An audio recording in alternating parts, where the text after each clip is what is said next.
Olá, seja bem-vindo ao canal da Escola de Capacitação e Formação de Professores EBD Esperança Viva.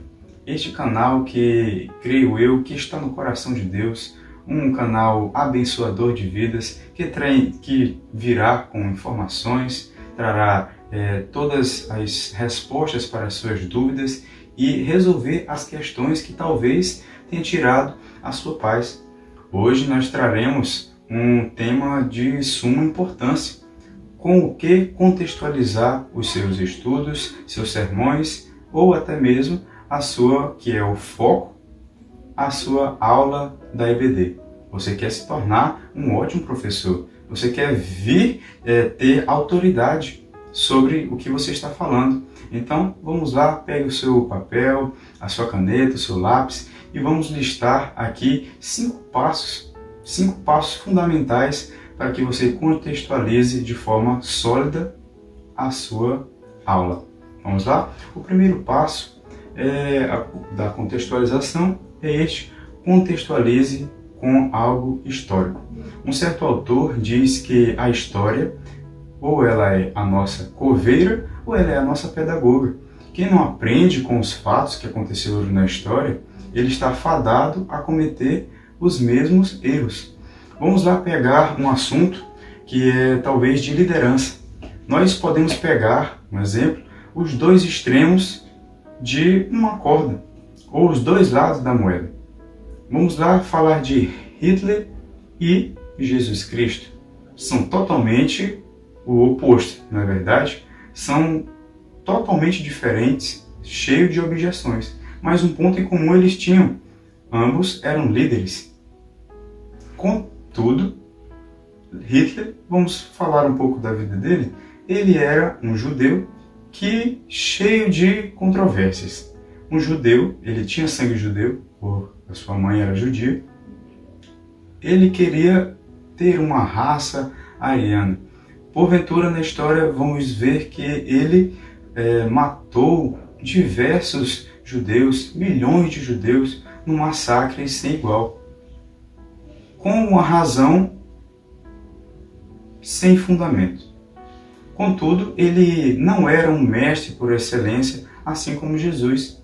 Ele perdeu a sua própria vida, pois ele se suicidou e não teve legado de nenhuma coisa boa. Porque legado, você sabe, ele ou é bom ou é ruim. Você quer ser considerado como uma pessoa boa para a sua geração ou quer ser considerado uma pessoa ruim para a sua geração posterior? Eu creio que você quer ser uma pessoa boa, um bom testemunho. Vamos lá para o outro lado da moeda, ou a outra ponta da corda, Jesus Cristo. Como diz o Dr. Lucas, médico Lucas, em Atos dos Apóstolos, capítulo 1, versículo 1, um texto que eu tenho muita afinidade. Vai dizer lá que Lucas fiz o primeiro tratado, ó Teófilo, acerca de tudo o que Jesus começou não a só fazer, mas também a ensinar. Jesus, ele deixou um legado. Jesus, ele era um mestre por excelência. Ele falava o que era para fazer, mas ele também fazia. Diversas vezes você vai ver os discípulos perguntando a Jesus: Jesus, nos ensina a orar. E Jesus ensinava-os a orar, mas diversas vezes nas passagens sagradas veremos Jesus também orando. Não é verdade? Então, o primeiro passo é esse: contextualize com algo histórico, para ter mais embasamento mais solidez na sua fala, no seu estudo. O segundo passo é: pegue algo filosófico, estude, veja frases, veja pensamentos de alguns filósofos. Se nós formos tratar aqui, existem muitos, você sabe disso, mas vamos falar de 3. Você não é necessário concordar precisamente, você não, como é que eu posso dizer, não deve concordar, não precisa concordar. Voltaire, Rousseau, Jean-Jacques Rousseau e John Locke. Eu creio que você já ouviu estes nomes do iluminismo naquela época, no século XVIII. Vamos lá, John Locke, ele dizia nas suas frases como escritor e advogado, ele dizia que nós somos como tábuas rasas, que nós adquirimos o nosso conhecimento com a nossa própria força. E você sabe que se nós trouxéssemos mais em que usar um tema como depravação total, o homem ele é caído, ele é um ser que escolhe coisas erradas, você vai e utiliza um exemplo de John Locke refutando. Você vai dizer assim, John Locke dizia, classe, ele dizia que nós somos como tábuas rasas, mas isso é impossível, porque nós somos maus. E eu trago o outro autor, que é Rousseau, ele dizia que o Estado é que corrompe o homem. O ser humano, se ele fosse criado na natureza, ele seria um ser bom, um ser que escolheria coisas boas. E você e eu sabemos que isso é outra mentira, porque nós escolhemos o que é mal. Nós pecamos, às vezes, em ações, em palavras, em muitas coisas. Nós não escolhemos o que é bom. Esses dois estão errados. Trazendo para o outro lado aqui, Voltaire. Voltaire, ele disse, talvez você está lecionando na escola bíblica e vem um tema como falar da Bíblia Sagrada. Voltaire dizia que ele era um ateu convicto disso. No leito de morte, ele clamou por misericórdia. Mas não havia mais solução para ele, porque ele morreu quase sufocado. Não tinha mais voz na boca daquele homem.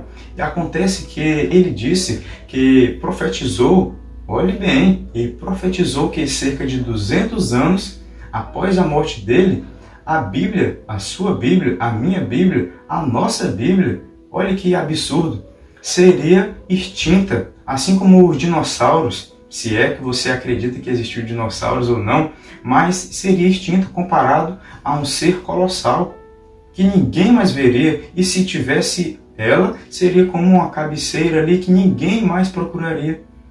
Pois bem, este homem se enganou. O que aconteceu? A Sociedade da Bíblia, um dos locais que mais vende Bíblia e comercializa Bíblia, foi na casa de Voltaire, após a morte dele. Notou comigo? Você contextualizou e mostrou a sua tese. Faça isso e eu creio que você vai obter êxito. O primeiro, você sabe, nós falamos sobre contexto histórico. Outro, nós falamos sobre um contexto filosófico. Outro, nós vamos falar aqui, o terceiro passo é contextualize através de parábolas. Jesus, ele era o mestre disso. Você vê que inúmeras vezes a parábola do semeador, a parábola do bom samaritano, Jesus falando coisas que ensinava o povo, ensinava a multidão. Uma parábola que você pode usar, talvez, eu não sei, a sua pregação ou a sua lição traga algo sobre força, sobre regozijo, sobre maturidade espiritual, sobre refrigério espiritual, busca de força em Deus. Você utiliza uma parábola semelhante a esta, que acontece que um homem, ele pediu a Deus força, e Deus foi e respondeu a ele e falou assim, tá bom, meu filho, eu vou lhe dar esta pedra aqui. Uma pedra era uma pedra muito grande, enorme, pesava toneladas e toneladas.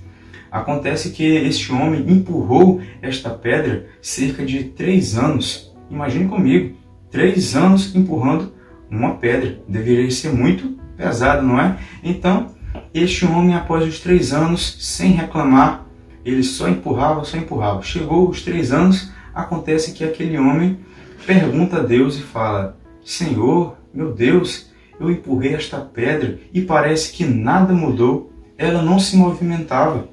Parece que eu só perdi o meu tempo. Ficou se reclamando. E acontece que Deus fala assim, meu filho, não seja cego. Olhe para os seus braços. Olhe para a sua estatura. Olha como você está mais desenvolvido. E ele olhou e se admirou e pediu perdão para Deus. E acontece que, assim, a moral da história, qual é?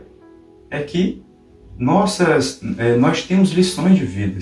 Nós temos, como é que eu posso dizer, pedras no caminho que Deus às vezes coloca, mas não para nos maltratar, não para nos fazer cair, porque segundo o que diz em Tiago, capítulo 1, versículo 14, vai dizer que Deus ele não tenta ninguém, porque ele não pode ser tentado.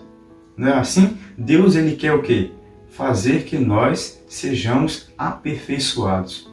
Aquele homem empurrou 3 anos aquela pedra, ele pensou que ele não tinha feito nada, mas, por outro lado, ele não viu que ele estava mais forte, mais desenvolvido, mais, eu vou utilizar uma palavra aqui, mais raçudo.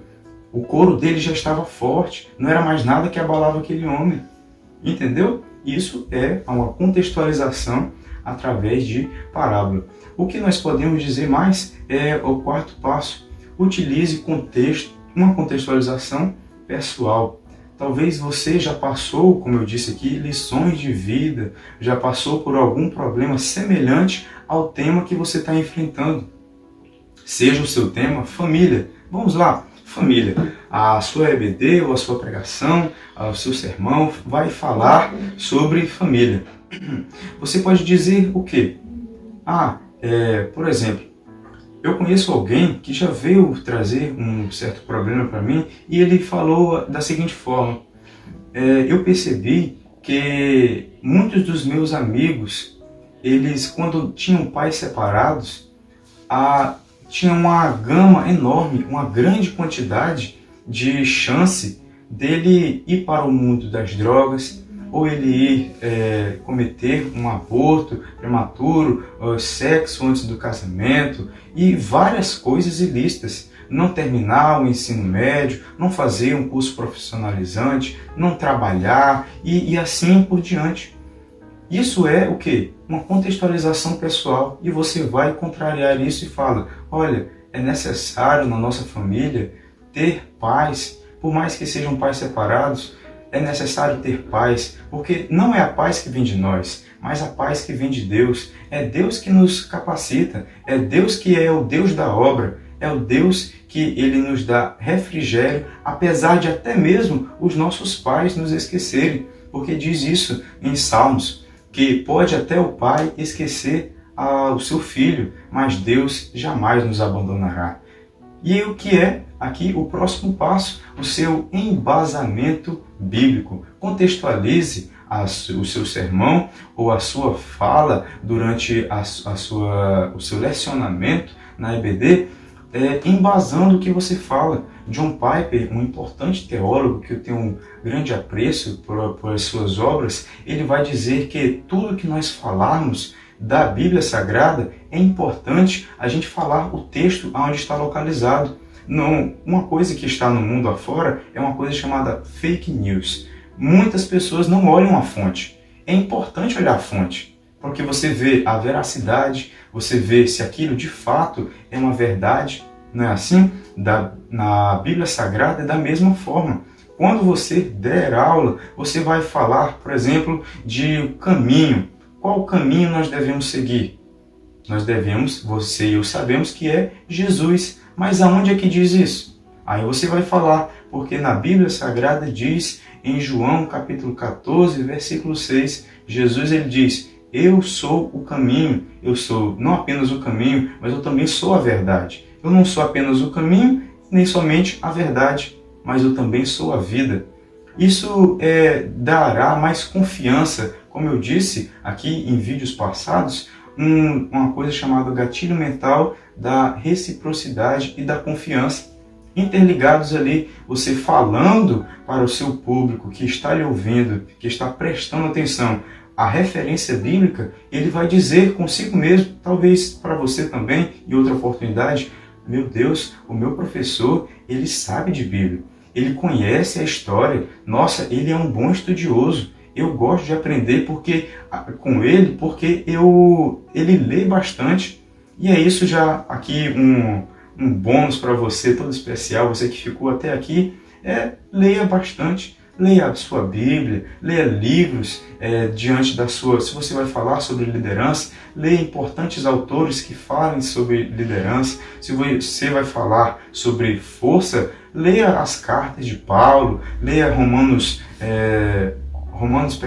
leia 2 Coríntios 12, versículo de 1 a 12, vai falar sobre a força. Leia vários versículos pertinentes a isso, use um aplicativo da Bíblia que diz, você bota uma palavra que qualquer que você queira e vai dizer, por exemplo, amor, vai lá, João 3,16, porque Deus amou o mundo de tal maneira, e assim por diante, você sabe o terminar da história, do versículo. Então, é isso. Nós ficamos por aqui. Agradecemos a sua colaboração, queremos a sua participação também conosco. Curta, compartilhe e deixe o seu comentário aqui abaixo.